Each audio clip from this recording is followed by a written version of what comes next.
Hey, what's that? Tactical scissors? Or should I say Tacticool? This is definitely a unique design.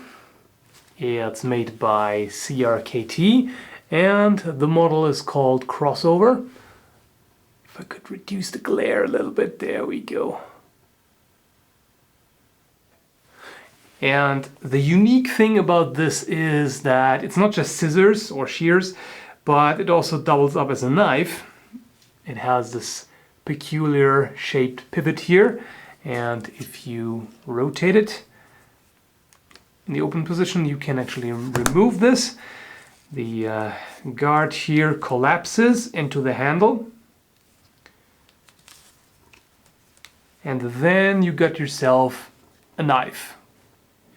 What you have here is the blade made of 3 CR13 steel, which apparently is equivalent to 420 J2, and the hardness is HRC 51 to 53, so it is rather mild steel. It's pretty soft compared to some other knives and scissors as well, I suppose.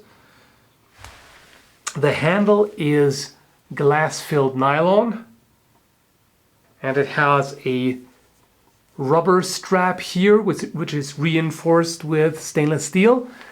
If I can get the camera to focus on this, you can actually see the steel shining through.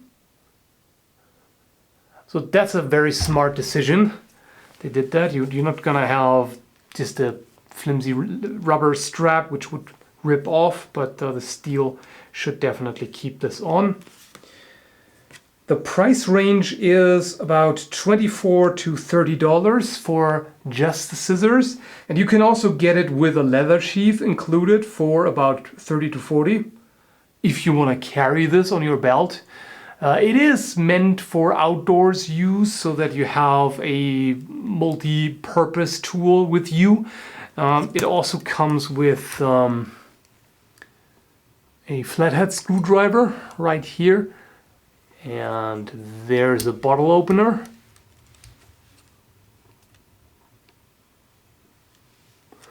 Then you have this notch right here for boning, and towards the end you have another notch which apparently is meant for grill cleaning. Here's the blade in detail. It's a bit scratched up because we've been using it a lot in the kitchen. And it comes with a chisel grind,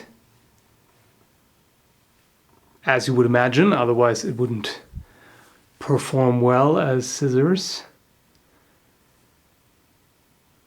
I have to say I'm not a fan of the chisel grind. It's to me it's a bit awkward to sharpen, it's one thing, and also I just prefer how other kinds of edge grind perform. I mean, there are really sharp kitchen knives which have a chisel grind. It all depends on how well they are sharpened and everything. While this is of course kind of a requirement for functional scissors, as a knife, I don't know, I'm not too happy about that. The handle here, I like the overall shape because it's nice and contoured. If you're using it as a knife, it's has this nice end piece here which prevents you from slipping down, and you can actually use the strip if you're using it as a knife. It sure works. And this may actually be a good idea because the thing is fairly slippery. It doesn't really have any surface texturing or anything. So this can be a bit slippery, especially when it's getting wet if you're outdoors using it for camping or something. One particular problem that I see with the steel is it being so soft. It means that you'll have to resharpen this frequently. And like I said, sharpening scissors is not necessarily the most straightforward thing. You definitely have to get used to it and figure out how, so that you don't mess up the angle. And yeah, like I said, the steel, it's just a bit on the soft side. The positive thing about that, of course, is that you're less prone to damage. Like chipping and breakage and everything, it's much less likely with softer steel. Even if you were to use this for prying or something, and the tip bends, I mean, you can bend it back in shape, and if you get edge damage, it's easier to repair if it's softer. But then again, yeah, low edge retention is of course not the greatest thing, not very desirable, especially when it's a bit difficult to sharpen maybe. I actually have a bit of a problem with the boning notch here, because let me just show you on something that is fairly tough to cut. Several layers of newspaper.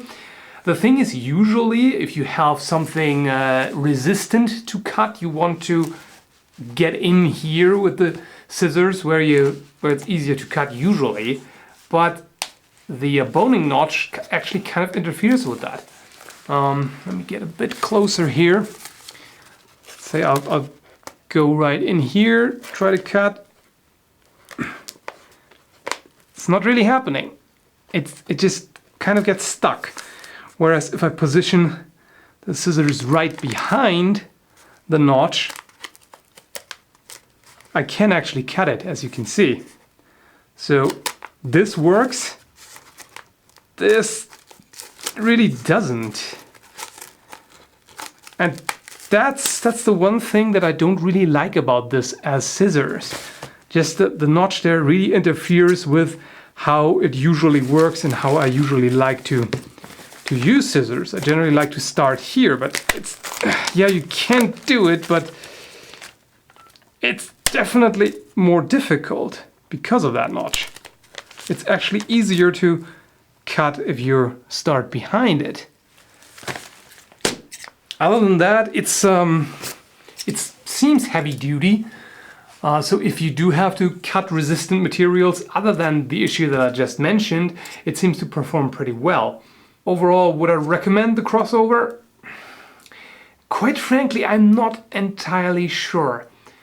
It does have some drawbacks, like I said, mild steel, lower edge retention, the interference of this notch there, and for just scissors, it is somewhat expensive, but it does of course have the advantage of, well, you have a knife in addition to it, and it's always good to have multi-purpose tools, but it just kind of depends. If you just want good scissors for the kitchen or something, you may want to look at something else. If you want to use this when you're out in the woods doing bushcraft or whatever, yeah, I definitely get the idea of wanting to carry multi-purpose tools. But the thing is, this is much bulkier than just a knife because of the extra handle here. And generally you can use a knife for pretty much everything that you can use scissors for. Sure, you can use scissors for more precision cutting and everything, but I don't necessarily see the big advantage of carrying scissors when you're outdoors.